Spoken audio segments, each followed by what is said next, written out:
I just need to see what I can comp this thing out for. And really, it's all going to depend on Brighton. Brighton's my hope and joy, or going to have to kick him in the teeth and take his money. I mean,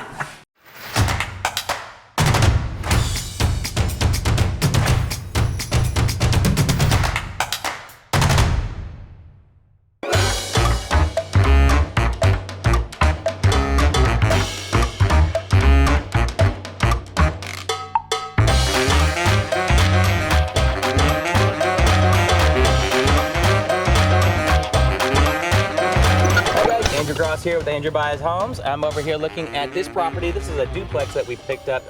We're actually going to close on it today, this afternoon, after our meeting today. And this is? I'm Brighton Godwin. I'm a mortgage broker with Stout Lending. We're an investor-friendly mortgage brokerage based out of Oklahoma City, and we're working with Andrew on some creative financing options for his portfolio. So just to give you guys a little bit of heads up and let you know how this property came about, my acquisition manager actually signed this house up. The houses around this neighborhood for a 3-2 in this neighborhood is going up for about $225 is what he comped it out at. So that's what we came back, but the lender on this particular property wouldn't give us enough money and didn't see the comps. So they only gave us enough to purchase it. I've got to come up with the money to get it fixed.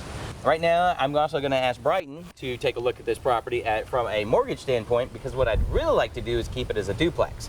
I'd like to keep this as a duplex and add it to our portfolio and not sell it. So we're going to see a little bit, and then I'm going to let Brighton go home, go run his numbers, and see what he can come back with. So a lot of the deals that we get, you just sort of have to let the numbers and let the deal talk to you. I always tell everybody, go get the house under contract, then let me go take a look at it, and then it will speak to me. And then it will speak to me, and we can figure out what we can do to make the most amount of money on it, because it can happen 50 different ways. This is on Northwest 8th downtown, is literally a couple miles from here. We got the Plaza District not too far from here. It's up and coming area, so I see like a lot of appreciation and a lot of good things happening here. There's 3-4 houses right here that are looking really good, and they've just spent a lot of money fixing these things up. One of them just sold for $225. There's also some new construction going on about 2 blocks from here, and I noticed they just leveled a house not too far from here, which means that new construction is going up. That gives you a little bit of background of the house, of what we're looking at. We've had it for, I think we put it under contract 3 weeks ago, and we're going to close on it today. So anyway, let's take a look, and I'll show you what the kind of mess we've got back here. Don't know exactly whose cars these are, but we'll get them towed off or figured out. I imagine it's the neighbors over here. You see the fire damage we have here? Oh. You said I had a really good deal, but yeah. I was like, wait till you see the inside before you say that. And on this side here, this is the heat of the fire. So it's in this bedroom here. Okay. You can really see here. I mean, look at that. Yep. I mean, we're gonna have to replace that whole top. Charred the post, which this is called gatoring. Anytime that it gets in here and it gets into the grooves, they actually call this gatoring the wood. You can see it's got... It's like scales. Yeah, like scales. And on a structural integrity, as long as it's within 1/4 of an inch, you can paint over and keep it. Once it goes past 1/4 of an inch, you have to replace it. So this is way past 1/4 of an inch. And then just the jungle. There's an absolute jungle back here that we need to clean up. So this is our big expenses here. When there's no meters, now I've got to pull everything. I got to pull all the permits. I got to bring everything up to code. And because it had a fire, I'm gonna have to completely rewire this place with permits. I'm gonna have to completely replumb this place with permits. Let's get this thing opened up. Super secure. All right, you lead the way. Cool. Now, the place has been broken into a couple times.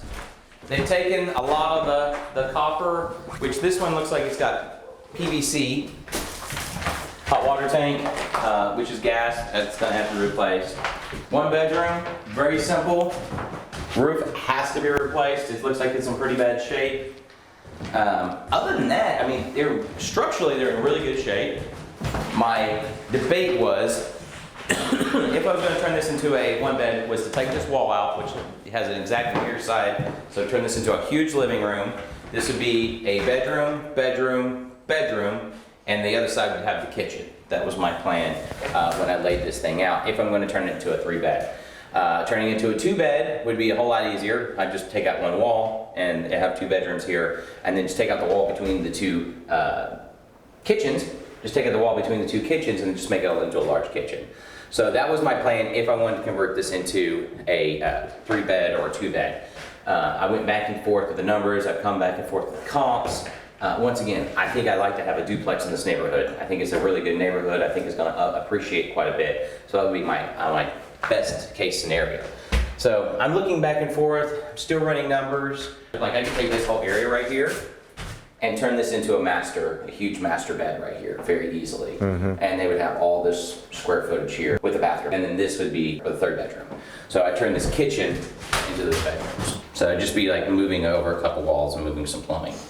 So I'm back and forth between the two of them. The hardwood floors are in really good shape. If I do all that, then I'm gonna have to redo the hardwood floors or put some kind of something in it. So anyway, I just need to see what I can comp this thing out for.